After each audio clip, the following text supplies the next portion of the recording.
Okay, so we have another example here of a quadratic equation. We can always, by the way, identify quadratic equations by the fact that, you have an x to a power other than 1.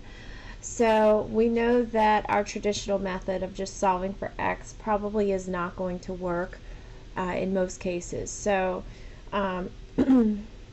what we need to do here is we need to try to see if we can solve this by factoring.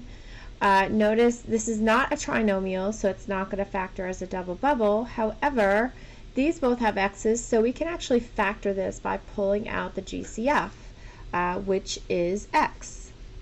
So if I pull an x out, now I think, okay, x squared divided by x, what does that give me?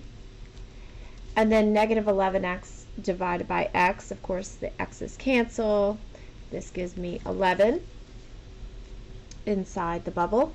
And then next you want to set each of these factors equal to 0. So this one is set equal to 0 and it is solved.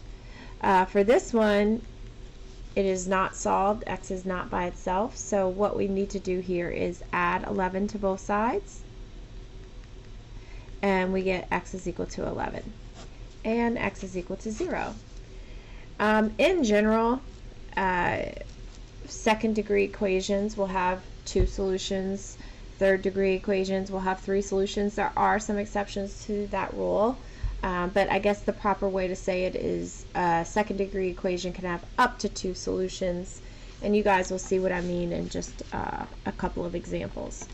Alright, so the next one, x squared minus 121 equals 0. This one doesn't have a GCF like the last one. However, notice 121 is a perfect square, and this is a even exponent, so we basically, there's a minus in the middle. We have the difference of 2 squares here. So this is one of those rare binomials that factor as a double bubble.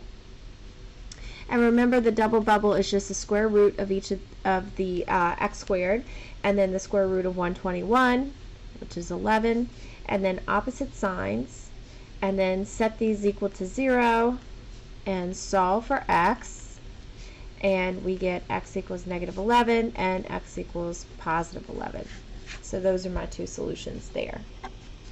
Alright, let's take a look at the next one. 2a squared minus 50 equals 0. Notice we can factor a 2 out. So if I do that, I get a squared minus 25 in parentheses. Now here's the part that I'd like to explain to you. This 2 has no bearing whatsoever on your solutions. Unlike this x up here, x is a variable, so whenever it's by itself on the outside of parentheses or whatever, it's considered a factor, and it can be set equal to 0 because it's a variable. This 2 is not a variable, it's called a constant. Its value is already set at 2, therefore it cannot be changed. So what you do with it is you just ignore it, or you could also divide both sides by 2 to get rid of it. And notice that actually we would not need parentheses anymore. Notice that you just get a 0 over here. So that's why it can really just, be ignored. And then again, you would factor, this is the difference of 2 squares. So another case where we can factor into that double bubble, and our solutions are negative 5 and 5. Alright, so moving on to this one.